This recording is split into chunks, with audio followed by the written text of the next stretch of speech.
Louis, que Dieu te bénisse Hey, avec nous. merci Alexandre, merci. Wow. Ouais, je me souviens, une année, on avait été à un concert chrétien, l'église, avec le trio Toupin, pour ceux qui ont mon âge. Et à la fin du spectacle, là, ovation, tout ça. Puis là, le lendemain matin, c'était à l'église et je dis, moi, jamais personne n'applaudit comme ça quand je finis de prêcher, là. On a hâte de finir, là. Et non, mais non, c'est pas vrai. L'Église le fait à 2 reprises. Ce dimanche matin-là, elle le fait à ce moment-là. Puis l'autre fois, c'est quand j'avais enseigné l'introduction du livre de l'Apocalypse. Je m'étais tellement bien préparé. C'était un défi pour moi d'enseigner ce livre-là. Alors, et les gens avaient tellement apprécié qu'ils avaient applaudi à ce moment-là. Oui, quand moi je veux avoir de l'énergie, là, puis c'est ouf! Euh, quand je veux avoir de l'énergie, ben, je viens prêcher à Saint-Hubert, là, parce que les gens apprécient mon ministère et je mentionnais ça à Alexandre tantôt que l'église de Saint-Hubert, ça aurait été une église, j'aurais pas eu de difficulté à venir devenir pasteur. Vous êtes une belle église et je bénis le Seigneur pour chacun de vous. Je veux aussi vous remercier pour tous ceux qui ont contribué à la Fondation Barnabas à la fin de l'année. Alexandre, le trésorier, a envoyé un chèque substantiel à la Fondation et c'est tellement apprécié parce que premièrement, la Fondation existe depuis une quinzaine d'années et c'est pas très connu ou très populaire. Et lorsqu'on reçoit un don substantiel comme ça nous aide beaucoup parce que notre mission, c'est d'accompagner les pasteurs afin qu'ils puissent persévérer jusqu'à la fin. Et donc, on se veut surtout un ministère de prévention. S'ils ont besoin de repos, on veut leur offrir du repos. S'ils ont besoin d'aide professionnelle, on veut leur offrir l'aide professionnelle. Notre fondation, on est très proche de la fondation de counseling pour ceux qui la connaissent. Et Mathieu Caron, le responsable, me mentionnait que il y a 2 ans, ils avaient pris soin de 27 ouvriers. Alors, c'est substantiel, puis plusieurs d'entre eux ont été soutenus par la Fondation Barnabas. Alors, merci Seigneur. Donc, aujourd'hui, à l'occasion de la fête des mères, n'est-ce pas, j'ai pensé d'enseigner avec vous, de célébrer en partageant avec vous la beauté ou le plan de Dieu pour la famille. Est-ce que le PowerPoint, c'est moi qui l'active? Oui.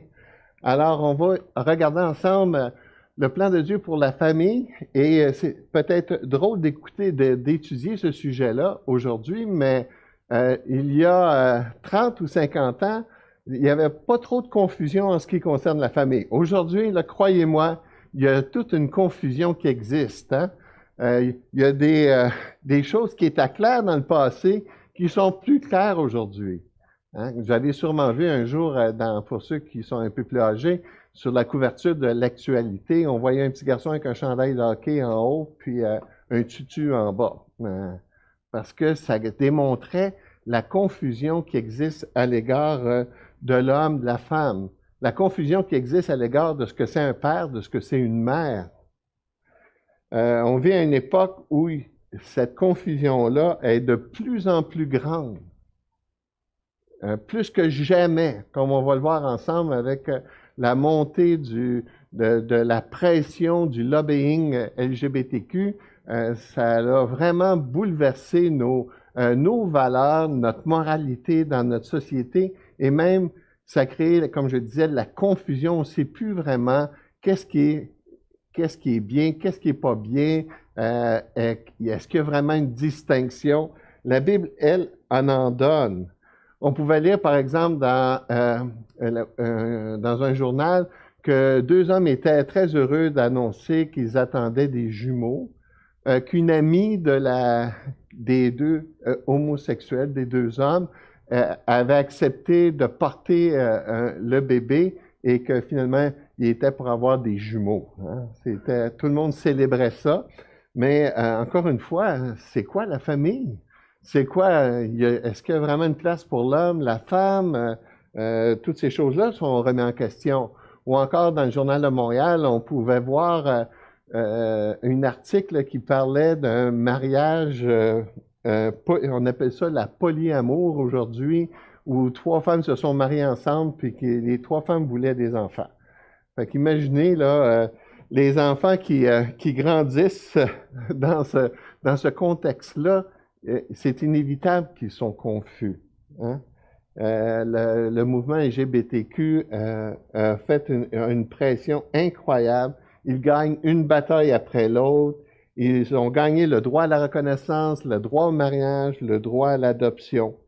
On pouvait lire aussi dans une autre publicité, « J'aime mes 2 mamans, j'aime mes 2 papas ». Et là, imaginez en plus les grands-pères et les grands-mères dans tout ça. C'est encore plus confus où on s'en va. On dit LGBTQ, mais aujourd'hui, j'ai voulu ajouter une photo. Puis là, j'avais déjà envoyé mon PowerPoint, alors je voulais pas compliquer les choses. Mais c'était LGBTQ, à vouloir dire que ça, là, il n'y a plus de fin là, sur toutes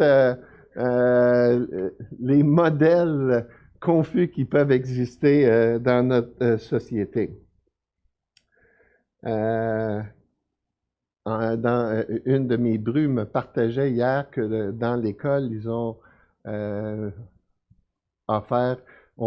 organisé une toilette qui est pour, ils appellent ça neutral, c'est une école anglaise, et apparemment qu'il y a peut-être 5 enfants qui utilisent cette toilette. Le raisonnement est assez simple. Quand vous vous éloignez de Dieu, vous vous éloignez de la boussole. Vous savez ce que c'est une boussole. Vous savez ce que c'est un GPS. Aujourd'hui, avec les GPS, on a perdu l'habitude de garder les maps dans notre tête. On a absolument besoin de notre GPS pour savoir où on s'en va parce que, et là, si on est déconnecté, on est vraiment mal pris. C'est la même chose avec la boussole. Si on n'a pas une boussole, pour ceux qui ne savent pas c'est quoi, c'est un petit truc qui nous donne toujours le nord. Hein? Et donc, c'est ça qui se produit. Ça produit la confusion. Et là, cette confusion-là, bien, elle est aussi pour les pères, les mères. Je disais, la confusion existe aussi en ce qui concerne la question de la famille, en ce qui concerne les enfants. Par exemple, dans le Worldometer, c'est une organisation qui tient à la seconde près des statistiques mondiaux. Et dans ces statistiques, il mentionnait que à chaque année, on a entre 40 et 50 millions d'avortements dans le monde. C'est beaucoup, ça. Le Worldometer, ce n'est pas un organisme chrétien. C'est un organisme qui fait juste donner des statistiques à travers le monde. Notre société est scandalisée par le génocide des Juifs à la Deuxième Guerre mondiale, où on parlait de 7 millions de Juifs qui ont été tués. Mais quand on pense à 40 à 50 millions de personnes qui sont des bébés qui sont tués à chaque année, c'est tout un drame. Selon le Journal de Montréal, le Journal Le Devoir, plus de 100 millions d'avortements sont pratiqués par année au Canada et le taux d'avortement au Québec, pour 100 naissances, il y a 7,3 enfants qui sont avortés. On vit des temps difficiles, aucun doute là-dessus, plus vrai que jamais. Ici, dans 2 Timothée, un passage bien connu, sache que dans les derniers jours, il y aura des temps difficiles, car les hommes seront égoïstes, amis de l'argent, fanfarons, hautains, blasphémateurs, rebelles à leurs parents, ingrats, irreligieux, insensibles, déloyaux, calomniateurs, intempérants, cruels, ennemis des gens de bien, traîtres, emportés et enflés d'orgueil, aimant le plaisir plus que Dieu. Bien qu'on est toujours dans la fin des temps, déjà Paul était dans la fin des temps, On est plus dans la fin des temps qu'on l'a jamais été. Nos penseurs québécoises ont appelé une certaine période du Québec la Grande Noirceur. Je ne sais pas si vous avez déjà entendu cette expression-là. Elle fait référence à une période particulière de 15 années après la Deuxième Guerre mondiale jusqu'à la fin du décès de Maurice Duplessis, soit en 1959. Et on définit la Grande Noirceur ainsi. Non, ici.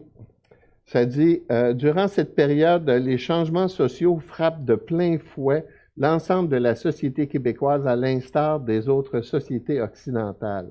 Exode rural, émergence de la classe moyenne, urbanisation, on va l'avoir, prospérité économique, conflit ouvrier, apparition de la télévision, renaissance intellectuelle du roman et de la poésie, expansion des universités et des bureaucraties, naissance d'une nouvelle intelligentsia. En un mot, il y a une contribution d'un nouvel espace idéologique. Toujours selon ces penseurs, on appelle la période la Grande Noirceur parce qu'ils mentionnent que l'État et l'Église ont gardé la société québécoise dans le noir et brisant ainsi la possibilité d'apprendre la vérité ou d'apprendre des nouvelles choses. Bien, en mon sens, on est dans une période de grande noirceur beaucoup plus grande aujourd'hui que ça l'était à l'époque. Quand je vous dis qu'il y a de la confusion, il y a tellement d'abus qui sont exercés aujourd'hui et qui sont des voix qui sont entendues que ça devient difficile même pour nos enfants de comprendre la différence. Ésaïe 5.20 nous dit, malheur à ceux qui appellent le mal bien et le bien mal, qui changent les ténèbres en lumière et la lumière en ténèbres, qui changent l'amertume en douceur et la douceur en amertume. Lorsqu'on est déconnecté de Dieu, on est déconnecté de la boussole, de la direction, et c'est inévitable que d'être confus. Et la confusion n'est pas juste là pour la société, mais elle peut être là pour les croyants. Si nous, comme les croyants, on ne cherche pas à comprendre la parole de Dieu, on ne cherche pas à découvrir le plan de Dieu, qu'on ne cherche pas à saisir qu'est-ce que Dieu veut pour nos vies, on peut aussi expérimenter la même confusion. On va être un peu comme à l'époque de Jonas. Jonas, chapitre 4, verset 11, nous dit que les hommes de cette époque n'étaient pas capables de discerner la gauche de leur droite. Mais justement, quand les croyants sont aussi confus, qu'est-ce que ça produit? La confusion devient encore plus grande. Quand le discours des croyants ressemble au discours du monde, c'est dramatique. Et malheureusement, les croyants sont confus aussi. Confus en ce qui concerne les fréquentations, confus en ce qui concerne le rôle du mariage, confus à l'égard de l'avortement. La Fédération protestante de la France a engagé l'Institut français d'opinion publique pour faire un sondage auprès de 702 personnes sélectionnées, dont 82% de ces personnes-là étaient des protestants et 18% étaient des chrétiens évangéliques. Les constats qu'ils font sont assez dramatiques. Et des constats comme, là vous avez des charismatiques modérés, des conservateurs, et là, sur des sujets, par exemple, avorter, c'est, et là, je ne vais pas aller dans tous les détails, mais regardez juste même les conservateurs. Avorter, c'est toujours une erreur, presque toujours une erreur, 18%, une erreur parfois, 4%. Ce n'est jamais une erreur, 1,7%, ne c'est pas 12%. Quand les croyants sont confus, qui ne sont pas capables de dire avec certitude 100% de dire que l'avortement, c'est vraiment mal, c'est vraiment un péché, c'est horrible, là, où on s'en va. Ou encore toujours selon cette même étude sur l'éthique sexuelle et biotechnique, bioéthique, consulter auprès des luthéros et réformés et évangéliques. Il faut défendre le droit à l'avortement. Je vais rester juste avec les évangéliques. 40 à 60% de ces gens-là sont d'accord qu'il faut défendre le droit à l'avortement. Les couples pacsés, il a fallu que j'aille voir le dictionnaire de ça, ce sont des gens qui vivent au Québec à côté. OK, alors, donc les couples à côté devraient pouvoir être bénis par les églises. Dans le milieu évangélique, ça varie entre 32 et 68% des gens qui sont d'accord avec ça. Que les couples homosexuels devraient pouvoir être bénis par les églises, chez les évangéliques, entre 14 et 85% des gens. Et dans certaines circonstances, chacun devrait pouvoir avoir le droit de choisir le moment de sa mort, pas l'euthanasie, mais l'aide à mourir. Ouais, on a choisi un beau mot comme ça. 27 à 72%. Et ça, c'est des statistiques qui ont été faites, ça fait déjà quelques années. Fait qu'imaginez aujourd'hui, là, fort probable que les choses vont empirer. Comme on peut le constater aujourd'hui, le mouvement homosexuel chrétien prend de plus en plus de place. De plus en plus de personnes se considèrent chrétiens, font des coming out, comme on dit. Ils affichent ouvertement leur homosexualité et ils affirment que Dieu est d'accord avec ça. Cette confusion devient si grande parce qu'elles sont dirigées par les leaders charismatiques et par des docteurs en théologie. 1 Timothée 4.1 nous dit « Mais l'Esprit dit expressément que dans les derniers temps, quelques-uns abandonneront la foi pour s'attacher à des esprits séducteurs et à des doctrines de démons, par l'hypocrisie de faux docteurs portant la marque de la flétrissure dans leur propre conscience, prescrivant de ne pas se marier ou de s'abstenir d'aliments que Dieu a créés pour qu'ils soient pris avec action de grâce par ceux qui sont fidèles et qui ont connu la vérité. 2 Timothée a renforcé en disant « Car il viendra un temps où les hommes ne supporteront pas la saine doctrine, mais ayant la démangeaison d'entendre des choses agréables, ils se donneront une foule de docteurs selon leurs propres désirs. » Regardez comment c'est intéressant l'expression des docteurs, doctrine docteur. C'est l'idée ici que c'est des gens qui vont utiliser la Bible puis qui vont manipuler la Bible, qui vont faire dire des choses à la Bible que la Bible ne dit pas. Mais parce qu'ils sont des docteurs, ils vont convaincre les croyants ou les faibles croyants de pouvoir de dire, ben oui, gars, et là aujourd'hui c'est plus vrai que jamais parce que, comme je le disais ici, avec toute l'influence et la montée de l'homosexualité, il y a beaucoup de docteurs en théologie homosexuelle qui écrivent des livres et ça a l'air tellement biblique, ça a l'air tellement vrai, mais la réalité c'est que ils sont vraiment dans le champ. Ce n'est pas nouveau que le diable tente de manipuler le discours de Dieu. Laissez-moi vous donner un exemple. C'est au moment de la désobéissance, au moment de la chute. Regardez le discours entre le serpent et Ève. Le serpent était le plus rusé de tous les animaux des champs et que Dieu avait fait.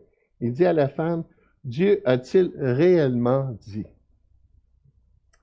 Hein? Ça, vous allez entendre ça, des gens qui vont dire, est-ce que la Bible dit vraiment ça?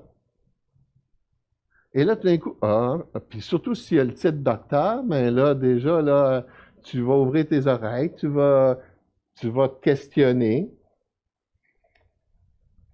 Dieu a-t-il réellement dit, vous ne mangerez pas de tous les arbres du jardin? La femme répondit au serpent, nous mangeons du fruit des arbres du jardin, mais quant au fruit de l'arbre qui est au milieu du jardin, Dieu a dit, vous n'en mangerez point et vous n'y toucherez point de peur que vous ne mouriez. Alors le serpent dit à la femme, vous ne mourrez pas. Et on sait ce qui est arrivé. On est mort. Dieu ne s'est pas trompé. Alors, on vient à une époque où on fait face à des guerres de raisonnement.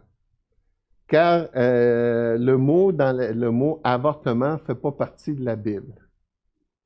Mais il reste pas moins que c'est en réfléchissant qu'on peut découvrir et comprendre la volonté de Dieu. Même si le mot n'est pas dans la Bible, le concept est dans la Bible. Lorsque Dieu il dit « tu ne tueras point ». Dans 2 Corinthiens 10, versets 4 à 5, il dit « Car les armes avec lesquelles nous combattons ne sont pas charnelles, mais elles sont puissantes par la vertu de Dieu pour renverser des forteresses. Nous renversons les raisonnements et toute hauteur qui s'élève contre la connaissance de Dieu et nous amenons toute pensée captive à l'obéissance de Christ. » Alors, l'idée, c'est pas d'offrir des réponses faciles, mais c'est l'idée de dire, hey, regardez, là, on fait partie d'une société qui nous influence, puis elle nous influence à tous les niveaux. Elle nous influence sur Internet, elle nous influence à la télévision, elle nous influence à l'école. Et là, on est bombardé par un monde qui vient autour de nous. Et si nous, on ne fait pas attention de faire ce que la Bible appelle les raisonnements, bien, on peut facilement se laisser influencer, puis là, c'est inévitablement, ça va produire des statistiques comme on a vu tantôt. Je suis d'accord de dire qu'il y a certains sujets dans la Bible qui ne sont pas clairs. Mais il y a d'autres sujets dans la Bible qui sont clairs. Et on n'a pas à être mal à l'aise, on n'a pas à être confus. Non, non, non, ça c'est clair. OK, ça, j'admets que ce sujet-là, il n'est pas clair, mais il y a d'autres sujets qui sont vraiment clairs. Dieu est l'architecte de l'homme. Le Créateur, il sait comment il nous a créés, il sait ce que nous avons besoin. Dieu dit dans Genèse chapitre 1, Dieu dit, faisons l'homme à notre image, selon notre ressemblance, et qu'il domine sur les poissons de la mer et sur les oiseaux du ciel, sur le bétail, sur toute la terre et sur tous les reptiles qui rampent sur la terre. Dieu créa l'homme à son image, il créa l'homme à l'image de Dieu, il créa l'homme et la femme. C'est tellement beau ce passage-là. Il créa l'homme et la femme à partir de rien, ça n'existait même pas. Il créa l'homme et la femme à son image. Autrement dit, l'homme est le reflet de Dieu, la femme est le reflet de Dieu. Et c'est les deux ensemble qui nous donnent une représentation complète de Dieu. Avez-vous déjà pensé à ça, qu'une partie de Dieu est la femme? Une partie de Dieu est l'homme et la femme, et c'est ensemble qu'ils révèlent vraiment la personne de Dieu. C'est l'équilibre et le complément. On a besoin des deux. Et Dieu désire notre bien. Sa volonté, ses commandements, le modèle qu'il nous donne, c'est pour notre bien. On ne peut pas se tromper lorsqu'on suit la direction de Dieu. Avant d'être pasteur, j'ai travaillé pendant 3 ans comme réparateur de machines à coudre. J'ai pas compris pourquoi Dieu m'avait conduit là, parce que c'était pas dans ça que j'avais étudié, mais j'avais besoin d'un travail, j'avais 2 jeunes enfants. Aujourd'hui, je pourrais vous expliquer pourquoi Dieu me conduit là, mais on n'a pas le temps. Mais ce qui est intéressant, c'est que quand je réparais des machines à coudre, qu'est-ce que vous pensiez que je faisais pour savoir comment réparer la machine à coudre? J'allais voir le livre d'instruction. Quand le livre d'instruction me disait, voici l'aiguille doit être à 1.342, c'est 1.342. Pourquoi je vais Non, moi j'aimerais mieux 2. Il semble que 2, ça serait plus beau. Ah non, hein? Ils ont inventé la patente. Fait que la patente dit que c'est 1.342. Fait que là, je vérifie. Ah! Elle est à 1.15. Ah, c'est peut-être ça le problème. J'ajuste l'aiguille. Bingo! Ça coule bien. Ben, l'être humain est comme ça. Il a aussi son livre d'instruction, la Bible. Puis là, Dieu nous donne un plan, un modèle à suivre. Puis on ne se trompera pas de suivre son modèle. Alors, à l'occasion de la fête des mères, je vous invite, on va regarder ensemble quelques dimensions du plan merveilleux de Dieu pour tous les hommes. Comme je le disais, Dieu est le créateur de l'homme et de la femme, et c'est l'un de ses plus beaux bijoux de la création. Pour l'occasion, je vous invite à regarder avec moi, prenez vos Bibles, vos agendas, vos iPads, regardez avec moi Genèse chapitre 2, on va juste quelques réflexions d'un passage bien connu. Donc, Genèse 2, verset 18. On est au beau milieu, non, même pas, on est vers la fin de la création, on est la 6e journée. Et Dieu dit, après avoir créé l'homme, verset 18 de Genèse 2, « Il n'est pas bon que l'homme soit seul. Je lui ferai une aide semblable à lui. » L'Éternel Dieu forma de la terre tous les animaux des champs et tous les oiseaux du ciel. Il les fit venir vers l'homme pour voir comment il les appellerait, et afin que tout être vivant portât un nom que lui donnerait l'homme.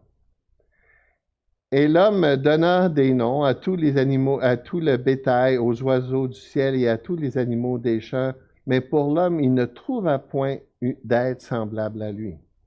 Alors l'Éternel Dieu fit tomber un profond sommeil sur l'homme. Il y a des mauvaises langues qui disent qu'il dort encore, mais ce n'est pas vrai. L'homme qui s'endormit, il prit une de ses côtes et il referma la chair à sa place. L'Éternel Dieu forma une femme de la côte qu'il avait prise de l'homme et l'emmena vers l'homme. Et l'homme dit, « Voici cette fois celle qui est os de mes os et chair de ma chair. On l'appellera femme parce qu'elle a été prise de l'homme. C'est pourquoi l'homme quittera son père et sa mère et s'attachera à sa femme, ils deviendront une seule chair. » Ce passage important nous parle du plan de Dieu pour tous les hommes. Le plan de Dieu pour tous les hommes, l'intention divine, c'est que l'homme et la femme s'unissent en mariage ensemble. C'est ça le plan général de tous les hommes. Tantôt, on verra des exceptions. Mais dans ce modèle, on retrouve la perfection, la cible et la volonté de Dieu pour la famille. Dieu dit qu'il n'est pas bon que l'homme soit seul. Et pour compléter l'homme, Dieu n'a pas donné à l'homme un autre homme. Il n'a pas donné à l'homme des enfants. Il a donné une épouse. Ce n'est pas les enfants qui complètent l'homme. Ce n'est pas les enfants qui complètent la femme. C'est l'homme et la femme qui se complètent ensemble. C'est ça le plan de Dieu. Vous voulez des enfants en santé, investissez dans le mariage. Un mariage en santé va avoir des répercussions sur vos enfants. Et c'est le plan de Dieu, la volonté de Dieu pour l'homme et la femme, et c'est affermi et renforcé dans le Nouveau Testament dans plusieurs passages. Donc, il faut revenir ici pour comprendre que Dieu, qui est le créateur de l'homme, Dieu, le créateur, celui qui sait exactement ce que l'homme a besoin, il dit, il n'est pas bon que l'homme soit seul. La volonté de Dieu pour l'homme et la femme, ce n'est pas le gouvernement du Canada qui le décide. Ce n'est pas le gouvernement du Canada qui définit c'est quoi le mariage. C'est Dieu lui-même. Et tout ce concept-là, on n'a pas le temps de le voir, mais comment Dieu intervient, comment Dieu présente la femme. Alors, il y a tout le premier célébrant du mariage, ce n'est pas un prêtre, c'est Dieu lui-même. Il unit l'homme et la femme ensemble.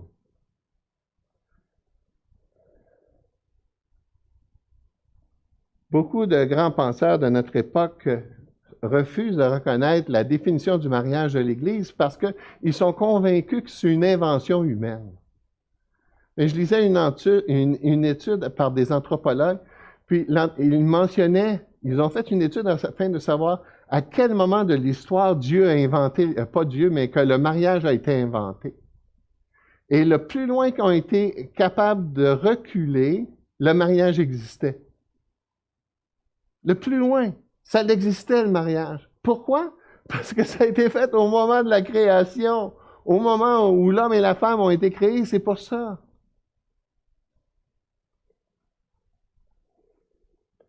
Le premier mariage a eu lieu avant la chute.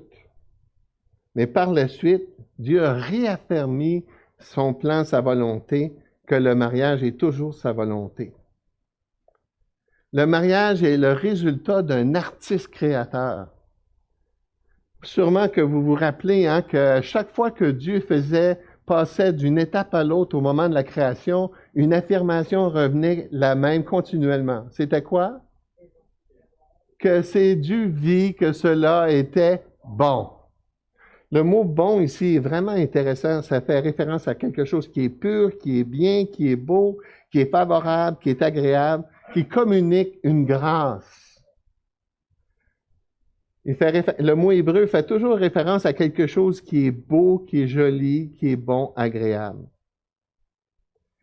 En contraste, il ne fait jamais référence à quelque chose qui blesse, qui tue, qui est moche, sans but et qui n'est pas bon. Le plan de Dieu, la volonté de Dieu, c'est toujours bon. Ainsi, on pourrait affirmer que ce que Dieu fait est une bonne chose, un bienfait, qui n'est jamais mauvais pour nous. Maintenant, si on regarde le verset 18, c'est la première fois que dans le processus de la création, Dieu dit quelque chose qui est mauvais. Il dit, il n'est pas bon que l'homme soit seul. Le plan de Dieu général pour la société, pour l'homme, c'est que l'homme ne soit pas seul. Il y a quelque chose ici qui est pas bon, quelque chose qui blesse, quelque chose qui tue, quelque chose qui est moche, quelque chose qui est sans but, qui n'est pas bon, c'est qu'il soit seul. Et pour combler cette solitude, ce que Dieu fait, il fait réaliser l'homme en lui demandant, donne des noms aux animaux. Hein. Puis c'est intéressant ce passage-là parce que ça répond à la fameux dilemme. Qu'est-ce qui vient avant? La poule ou l'œuf? On sait, nous, que c'est la poule. Et la poule avec le coq déambulé devant Adam qui donnait des noms. Et là, en les voyant passer, il dit, ouais, c'est cute, ça, ils sont toujours deux. Mais moi, je suis seul. Alors, Dieu crée un complément. L'homme et la femme se complètent. C'est ça que Dieu choisit. L'homme et la femme sont déjà une famille en étant deux. Ce n'est pas les enfants qui amènent la famille. Ce qui crée la famille, la cellule, c'est le mariage de l'homme et la femme. Maintenant, à l'intérieur de cette cellule, de cette famille-là, Dieu veut que cette famille-là s'agrandisse. Alors Dieu, il donne le commandement à l'homme, il dit, tu vas te multiplier. Dans Genèse 1, 28, c'est écrit,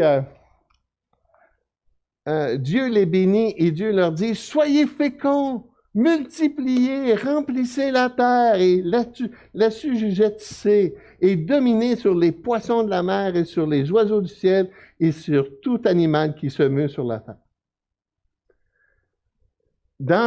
À l'époque de la Bible, c'était impensable l'idée de ne pas avoir des enfants.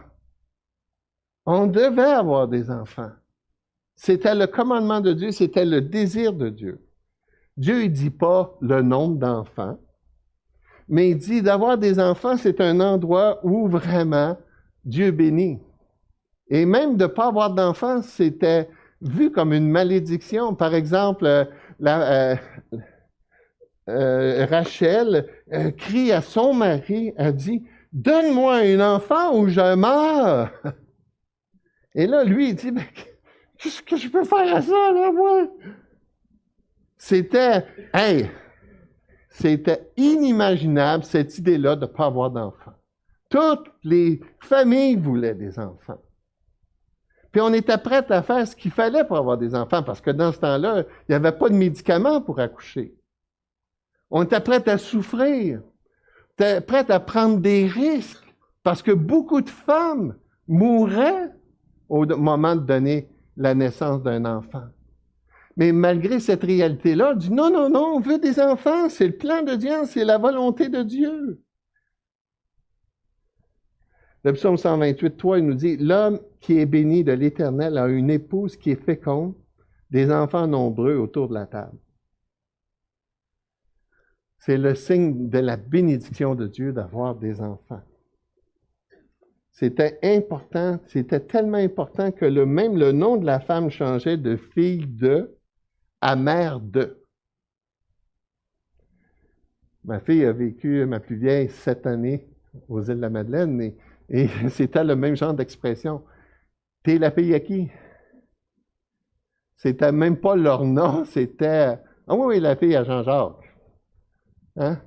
Le gars à Marie. Mais dans le temps de la Bible, quand la femme donnait naissance, elle devenait la mère de Sylvain, de Catherine.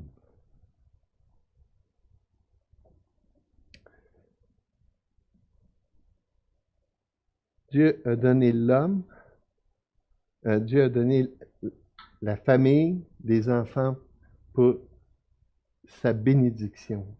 C'est bon. Parce que d'avoir un conjoint puis d'avoir des enfants, c'est fou les choses qu'on apprend. J'ai dit souvent, j'ai fait un doctorat en théologie, mais vous savez quoi? Ma meilleure école, ça a été ma femme. Elle m'a enseigné des choses. Moi, je voyais toujours les choses avec une couleur, bleu. Hein? Telle situation, c'est bleu. Et elle a dit, ben non, c'est rose. Non, non, non, non, non. Je le sais, moi. C'est bleu. Et là, mon épouse m'a appris des choses, à voir la vie d'une manière différente, à voir les gens d'une manière différente. Mon épouse m'a appris à mourir à moi-même. Elle m'a appris comment c'était bon d'être altruiste. Comme Paul le dit, il y a plus de bonheur à donner qu'à recevoir. Ça, je l'ai appris dans le mariage. Puis je l'ai utilisé dans l'Église. Avoir des enfants, on en apprend des choses. Ça, c'est le plan général pour l'homme et la femme. Le mariage, le complément, la famille. Maintenant, le plan de Dieu particulier pour la famille. Parce que, on va le voir dans la Bible, des fois, les choses ne se passent pas toujours comme Dieu voudrait, pas comme Dieu le voudrait, mais comme Dieu l'avait planifié. Des fois, il choisit d'autres voies. Parfois, Dieu choisit qu'une personne va rester célibataire. Puis ça, là, c'est pas une plaie. C'est son plan. L'apôtre Paul en parle dans 1 Corinthiens chapitre 7, quand il parle, c'est tout un chapitre pour parler de différentes situations familiales. Puis là, il explique que même des fois, d'être célibataire, c'est mieux. C'est mieux. C'est mieux pour servir Dieu. Parce qu'il dit, celui qui est marié doit se préoccuper de plaire à son conjoint. Puis celui qui est célibataire, il a plus de temps. C'est le plan de Dieu. C'est pas une malédiction, c'est pas « Ouais, mais Seigneur, dans Genèse, là, chapitre 2, te dit que l'homme, il n'est pas bon que... » Oui, ça, c'est le plan général de Dieu. Le plan général de Dieu, c'est que tu te maries.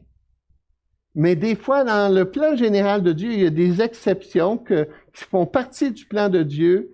Et Romains 8, 28, j'ai prêché ça ici, en toute chose concourt au bien de ceux qui aiment Dieu. T'es pas marié, t'as pas trouvé, ou même ton cabochon de mari t'a divorcé puis t'a abandonné, ce n'est pas la fin du monde. Dieu dit, toute chose concourt au bien de ceux qui aiment Dieu. Et je dis souvent, t'es bien mieux tout seul que tout seul à deux.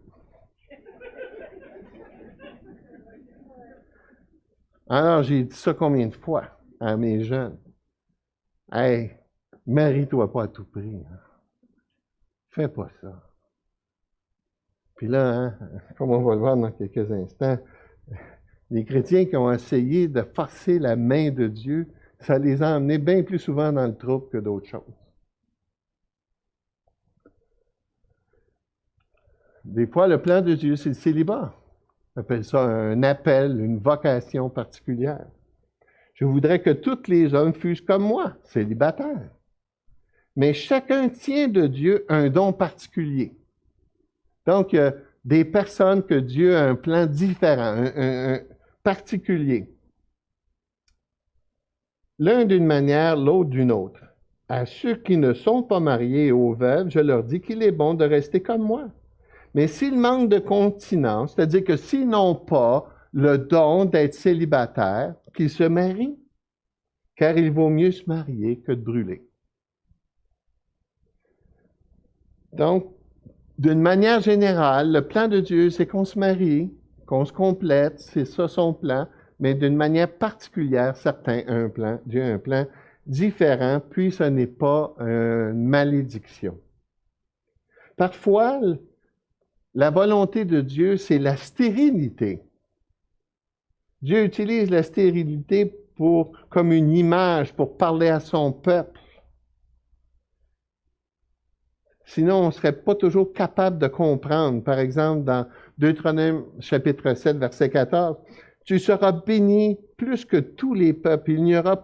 Il n'ira chez toi ni homme, ni femme stérile, ni bête stérile parmi les troupeaux. » Et on comprend Rachel qui disait à son mari, hey, « Donne-moi un enfant ou je meurs, là, parce que eux, ils pensent à Deutéronome chapitre 7. » Mais, comme on vient de le voir dans Romains 8, 28, ce n'est pas une malédiction si Dieu, dans sa souveraineté, c'est ça qu'il a décidé. Dieu, des fois, il décide qu'on reste célibataire, puis Dieu, des fois, il décide qu'on n'a pas d'enfant. Puis maintenant, la volonté de Dieu, c'est qu'est-ce que tu vas faire dans la situation ou dans la condition dans laquelle tu te trouves. Et c'est comme un peu un handicap physique. La volonté de Dieu, c'est qu'on ait tous nos membres, mais ça se peut que tu vas naître sans jambes, sans bras, sans mains. Il y a des gens qui ont tous leurs bras, leurs jambes, mais ils sont sans tête. C'est mieux d'avoir une tête. Parfois, la volonté de Dieu, c'est un mariage difficile. Yeah. Le mariage depuis la chute, c'est pas facile. Mon mariage n'a pas été facile. Mais c'est pas parce que c'est difficile qu'il faut trouver une solution facile. Et ça valait la peine de persévérer. Ça valait la peine, comme je disais tantôt, toutes les choses que j'ai apprises. Mes 10 premières années de mariage, ça a été difficile à ce qu'on s'est chicané, ostiné, jusqu'à temps qu'on est devant le thérapeute. Puis là, tout d'un coup, il y a un éclair de génie dans ma tête. Louis, as-tu fini de niaiser? Aime ta femme. Puis oublie-toi. Je vous le dis, c'est devenu un éclair. Comme ça, j'étais devant la thérapeute. Puis là, je dis, qu'est-ce que je fais là? Puis là, d'un coup, là, après 10 ans de mariage, de lutte, d'un coup, le mariage, bang, il commence à tourner. Ah, je sème des choses, je récolte des choses. Je sème l'amour, je sème l'abandon, je sème du renoncement. Mais là, qu'est-ce qu'il y a? Ça produit des fruits, ça, là. Quand tu sèmes des carottes, tu récoltes. Hein? Tu récoltes l'égoïsme. Tu récoltes l'égoïsme. La chicane. Quand les deux font ça, ça en prend juste un qui commence à changer et qui dit c'est assez. Et là, tout d'un coup, notre mariage, là, il a pris un envol. Je vous le dis, un envol. Et on va célébrer cet été, là, 44 ans. Ça valait la peine parce que je... Merci Seigneur. Merci ce que j'ai appris. Merci les miracles de la grâce que tu as fait. Quelle heure je dois finir, moi, là? Ou je devais avoir fini, je pense, hein? Oui. rapidement. La réponse de l'homme au plan de Dieu. Chers amis, je vous l'ai dit tantôt, vous voulez savoir la volonté de Dieu, étudiez la Bible. Scrutez-la. Analysez-la. Faites-le avec votre pasteur. Faites-le avec des hommes et des femmes qui aiment la Bible. Cherchez, comme je l'ai dit tantôt, des fois, le mot anorexie n'est pas dans la Bible. Et on a besoin d'étudier la Bible pour comprendre comment on adresse ça, là. Mais il faut l'étudier. En Romains 12, 22, 12, 2. Donc, recherchez la volonté de Dieu. Ne vous conformez pas au siècle présent, mais soyez transformés par le renouvellement de l'intelligence. Le renouvellement de l'intelligence, là, c'est d'être capable de comprendre ce qui nous entoure, puis ce qu'ils nous disent, puis la propagande qu'ils font, puis là, on va mettre qu'est-ce que Dieu dit. Quelle est la volonté de Dieu? Ce qui est bon, agréable et parfait. Deuxièmement, obéissez à la volonté de Dieu. C'est pas suffisant d'étudier la Bible ou de connaître la volonté de Dieu. Ouais, mais là, qu'est-ce que Dieu dit dans ma situation? J'aime pas bien ça. Fais-y confiance. Hein? J'aime cette histoire-là quand Abraham sa femme n'était pas capable d'avoir d'enfant. Qu'est-ce qu'ils ont fait? Ils ont demandé à Agar. Agar, tu vas accoucher sur mes cuisses, là. Ça va être comme moi qui va accoucher, là. La folie. Ça a créé un paquet de problèmes. Aujourd'hui, c'est des musulmans qui sont là. Puis ça, c'est à cause d'Abraham. Quand on va aller au ciel, là, on va parler à Abraham. Abraham, qu'est-ce que tu as fait?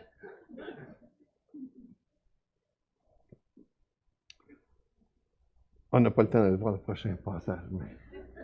Troisièmement, proclamez la volonté de Dieu. Dites-le au monde qui sont autour de vous. On a un grand Dieu merveilleux. On a un Dieu qui sait ce qu'on a de besoin pour nous rendre heureux. Dites-le. Partagez-le. Le monde a besoin de l'entendre. C'est la beauté de l'Évangile. L'Évangile, un Dieu qui s'est révélé à moi alors que je ne le cherchais pas. Qui m'a fait réaliser ma condition pécheresse complètement, mais complètement perdue. Aujourd'hui, complètement fou, mais gracié. Je suis encore fou, là. Moi aussi, là, j'ai encore tendance à vouloir suivre mes propres voies, prendre mes propres moyens. Moi aussi, je suis comme vous. On est des êtres de la même nature. Mais Dieu est souvent gracieux, puis là, il m'ouvre les yeux, mon intelligence. Ce matin, je conduisais, là, puis j'étais plein rempli de reconnaissance pour ce que j'avais entendu dans sa parole.